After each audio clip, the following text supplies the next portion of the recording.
Shalom, and welcome to the Psychology of the Parsha for Parshat Ayigash.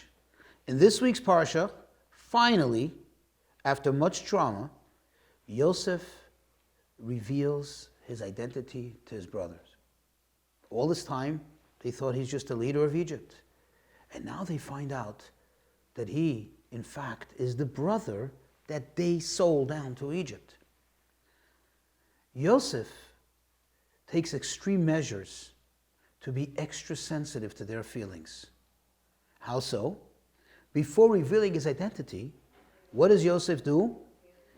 He calls to all the Egyptians present, and that is the guards, the soldiers, to leave.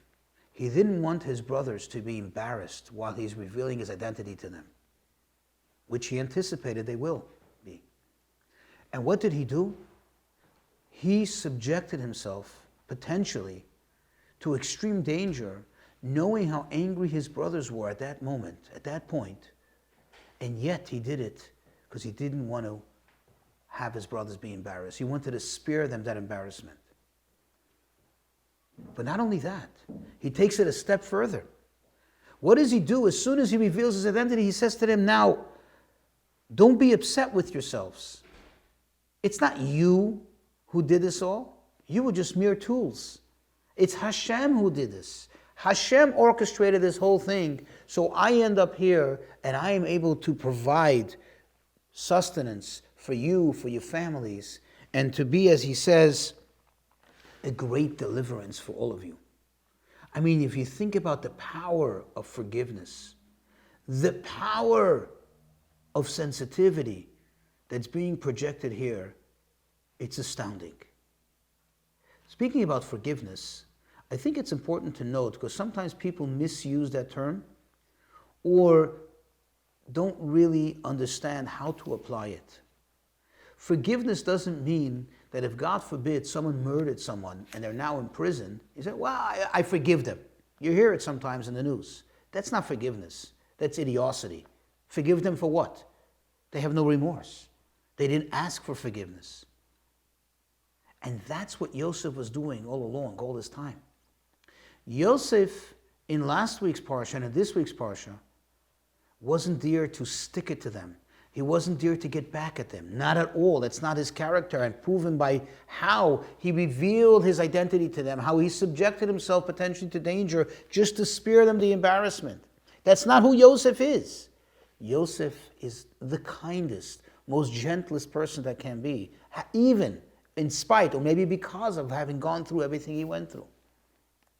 Yosef, however, was pushing them to a point where he can determine absolutely without any doubt that they indeed have true remorse. Not like the remorse where many times you'll see, whether it's white collar or blue collar, criminals say, oh, I'm sorry for what I did. No, standing in front of the judge right before your sentencing to say, I'm sorry for what I did, is not necessarily, or perhaps not at all, true remorse. That's just saying, I'm sorry I was caught. I'm sorry I'm standing here right now. I wish circumstances would have been different and I would have never gotten caught. In this case, when the brothers demonstrated this extreme determination to save their brother Binyamin and make sure he gets home, and they were ready to go to any lengths, even to the point of waging war, that's when Yosef knew that they were absolutely remorseful, and they're not the same people they were 22 years ago. That's where forgiveness comes in. That is a very important lesson. We need to be forgiving, but we need to also know how to apply the forgiveness and when to apply it. However, I think it's better, and you'll agree with me, that Hashem should bless us, that we should never, ever have to deal with such type of challenges, such type of situations in which we have a dilemma whether to forgive or not, whether the person is remorseful or not.